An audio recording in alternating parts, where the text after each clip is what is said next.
Là, voilà. Pas sortir. On est vraiment là. Merde.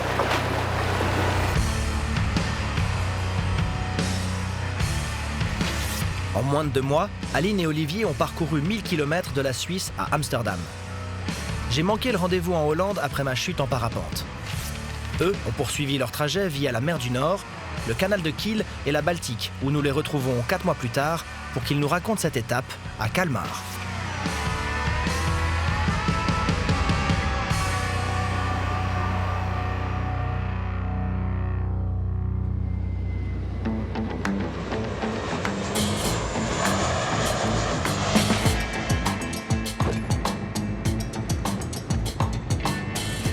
On est en Suède!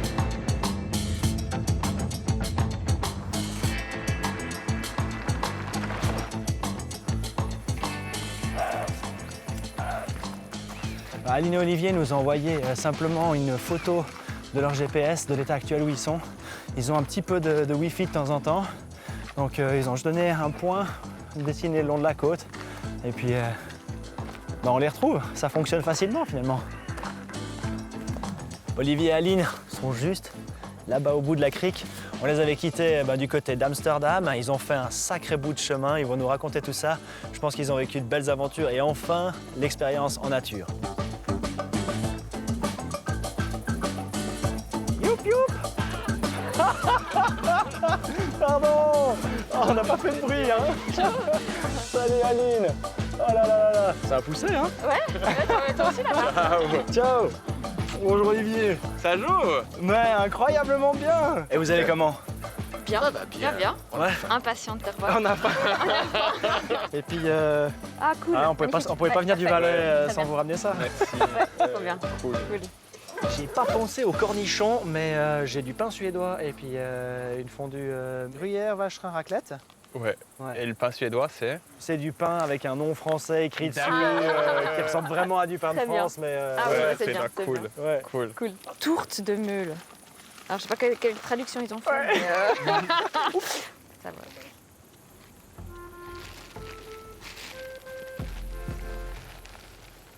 Là, je vous apporte un petit tanka typiquement suédois. Oh là. Donc, Alors je te laisserai ouvrir ça. C'est du poisson. Surströmming. Surströmming. tu connais? Non. Non? Ça peut gicler, donc mais peut-être ouvre peut-être juste un Ouais, peu ouais. devant toi.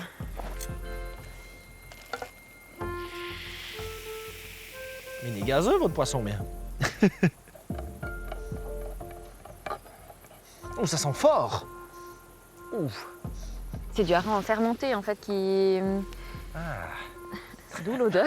On était un peu douté. Et en fait, il les pêche au printemps. Et puis le troisième jeudi. Les ventes en automne. C'est ça, exactement. Mais pourquoi vous faites ça? Ok. Mais c'est un incontournable quand même de la Suède. De la Suède, ouais. D'accord. Et, Je peux pas repartir d'ici sans avoir mangé ça. Non, non. et la Si boîte t'as mangé entière. ça, t'es pas sûr de repartir d'ici. Quoi, la boîte entière? Non, non, non. Non, non.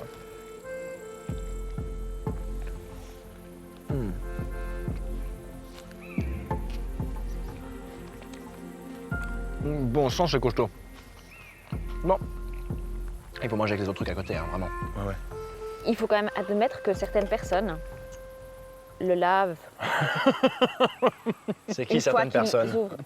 À peu près tout Suédois. le monde. Ah, tout le monde fait ça, sauf moi. Je suis sûr que laver, ça sera plus facile. Peut-être un peu moins fort.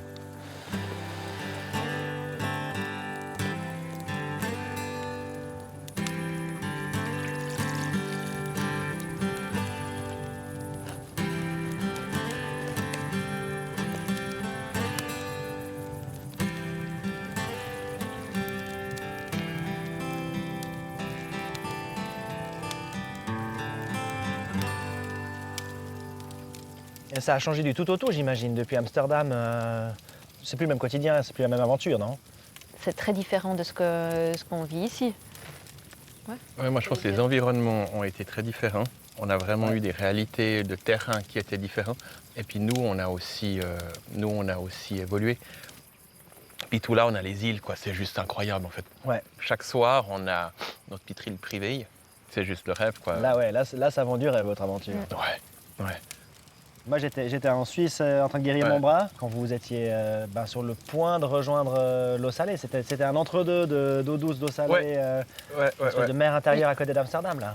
Alors là, c'était 100% eau douce. Ah, c'était encore eau douce, ok. Ouais, complètement eau douce. Parce que la première fois, on croyait qu'on était arrivé dans l'eau salée, mais c'était encore de l'eau douce. On est passé par deux digues. Et la deuxième digue nous a ouvert l'accès à la mer.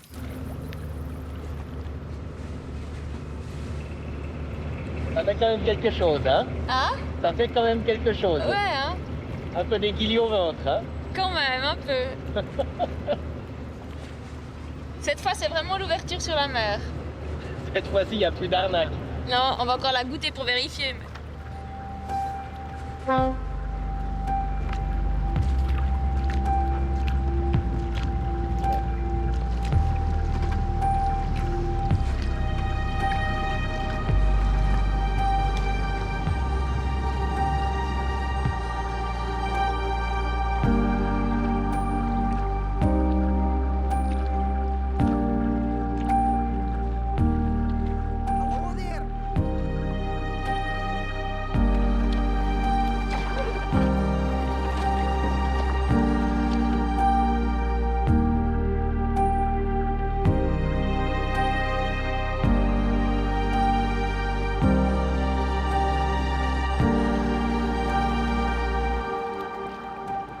Vérifie si c'est vraiment bien la mer cette fois.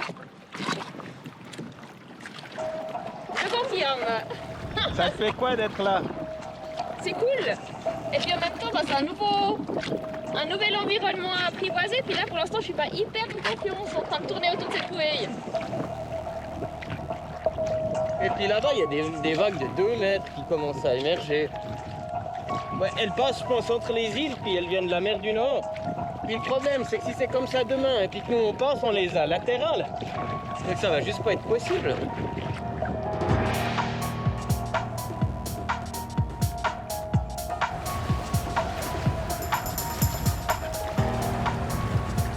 Aux Pays-Bas, on a pris une claque. On a pris une claque parce qu'on est arrivé avec notre réalité de kayakiste d'eau douce. On avait des conditions qui, au niveau des courants, au niveau des marées, qui sont un peu similaires à la Bretagne. Je crois que chez nous, on connaît bien et on sait que la Bretagne, c'est compliqué à naviguer. Ce qui est dangereux, en fait, sur l'eau, c'est quand tu as la marée qui va dans un sens et puis le vent qui va dans l'autre, parce que ça génère des vagues. Et puis, on n'avait pas une maîtrise de tous ces paramètres. Il faisait beau et on n'a pas regardé les marées, enfin, je veux dire, comme des bleus. Et en fait, on ramait comme des dingues et on faisait du surplace. C'est assez absurde comme situation. Il y a des oiseaux qui volent. Ils sont déjà à peu près où j'ai envie d'être au Sud. C'est pas possible. Prochaine fois, je porte cerf-volant. Facile. Et puis, une fois, on n'a pas eu se prendre un ferry. Donc le gars, il a tellement eu peur qu'il a téléphoné à la police. Parce qu'il ne voyait plus, donc il a cru nous avoir heurtés. Je ne peux pas avancer. Très mal. Et on s'est retrouvés dans un endroit comme ça quand la police est arrivée. On faisait réellement du surplace. Et si on arrêtait de pagayer, on partait dans la mer du Nord.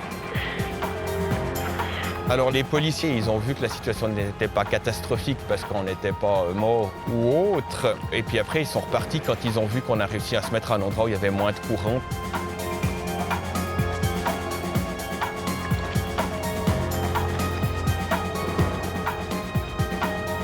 Dans la région, ils s'appelaient cet endroit les portes de l'enfer. Donc ça veut dire ce que ça veut dire.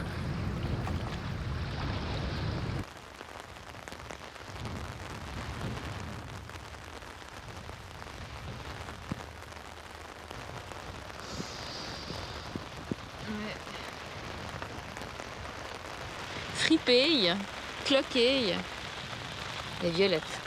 On a de la crème.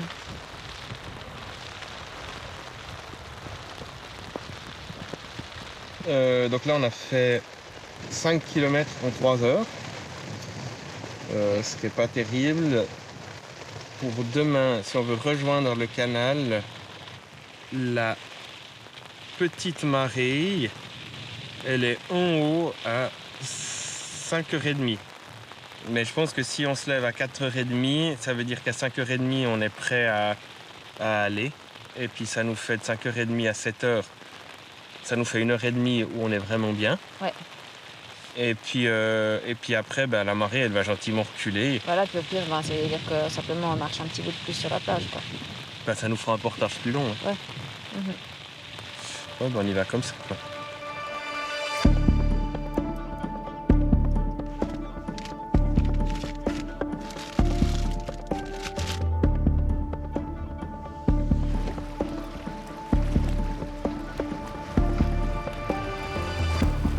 « 6h20 et le soleil pointe son nez derrière la digue.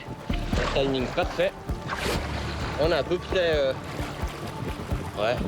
un tiers de moins de vent que hier. Donc on va essayer d'en profiter pour avancer un maximum.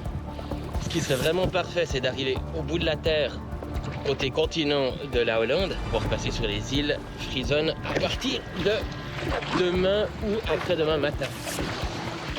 Cool, allez, on y va.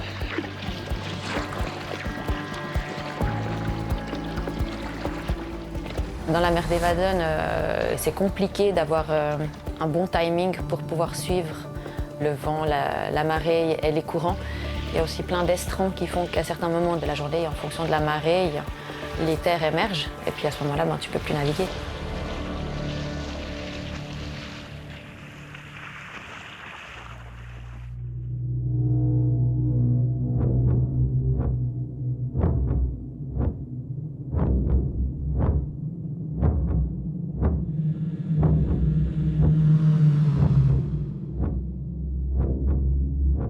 La mer d'Evaden, c'est une mer qui est bloquée entre un groupe d'archipels qui est parallèle à la côte. Et puis cette surface-là, quand elle est complètement émergée, il y a à peu près 70% de la mer qui devient terre.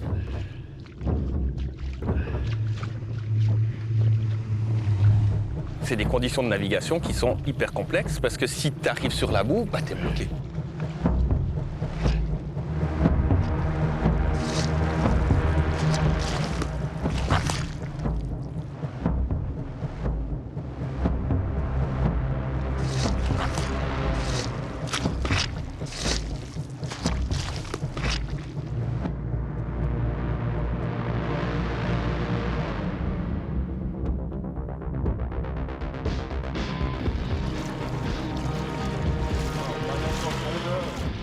On a discuté avec des kayakistes chevronnés qu'on a croisés le soir. Ils nous ont dit, mais il ne faut pas continuer où vous voulez aller. Vous n'avez pas le niveau. Il faut aller rejoindre la côte et il faut passer par les terres. Parce que vous n'allez pas finir le voyage.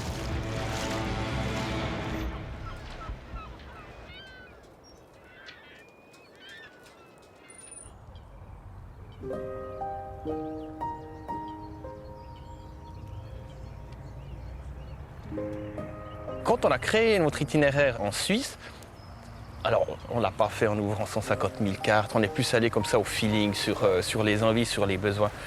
Et je savais bien que les Pays-Bas étaient un pays avec passablement de canaux. Par contre, je n'avais pas la connaissance qu'ils étaient, pour ainsi dire, tous navigables.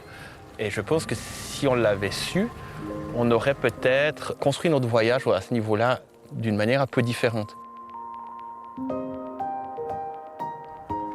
Puis il y a un couple qui, eux, étaient en voilier et puis qui nous ont dit « mais nous, on peut vous aider ». Et en fait, on a fait du bateau stop et en un après-midi, on a refait quasiment une semaine de voyage en arrière. Qu'est-ce que tu disais par rapport au fait que là, on est de retour sur un point de départ une semaine après, puis qu'on a dû ou qu'on a pris la décision de rebrousser chemin? On se retrouve exactement là où on a pique-niqué il y a une semaine. Et malgré ça, j'ai pas envie de changer ma manière de voyager parce que c'est vraiment ces 2-3 derniers jours qu'on a vécu les choses les plus intenses. C'est vrai que moi, ça rebondit très très fort à l'intérieur parce que, il y a 2 ans, j'ai fait un burn-out. Mais sur mon échec qui était le burn-out, j'y ai pas encore collé une victoire. Et là, je me dis, waouh, ce voyage, ça va être peut-être la victoire qui va remettre les compteurs à zéro. Et une claque qui me dit « T'es de nouveau dans l'échec, mon bonhomme ». Mais c'est complètement faux. Mais il y a une petite voix au fond, une petite voix maligne comme ça qui me dit « T'es de nouveau dans l'échec, t'es de toute façon un nul ». C'est comme ça changera pas.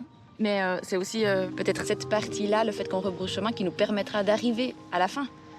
Et finalement, si on regarde d'une manière globale, c'est pas un échec, c'est une étape qui nous permet d'arriver au Cap Nord. Parce que peut-être qu'on aurait eu un accident, puis on n'y serait pas arrivé, puis là, ça aurait été un échec. Mais c'est vrai que si tu planifies tout, en fait, t'as jamais de surprise. Et puis, à ce moment-là, vaut mieux rester à la maison. On voyait qu'on prenait plus de temps que ce qu'on avait imaginé. Et puis, on a un peu réfléchi à quelles étaient les options qui se présentaient à nous. On n'en voyait pas trop. Et en fait, on a fait un calcul, s'est dit, OK, si on veut arriver à Luleå cette année, combien de kilomètres ça nous fait par jour? Si on comptait 25 kilomètres par jour, il nous restait hyper peu de jours sans navigation. Et puis, c'était juste pas réaliste. Puis à un moment donné, il fallait qu'on trouve une solution.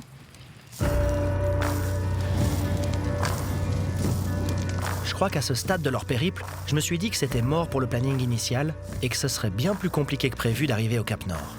Peut-être n'y arriverait-il même pas. Si les Waden les ont ainsi arrêtés, comment va se passer la traversée des terres gelées? Et la mer de Norvège qui me paraît bien plus tourmentée que la mer du Nord. Il leur faut repenser ce voyage. Et pour ça, je peux faire confiance à leur ouverture d'esprit.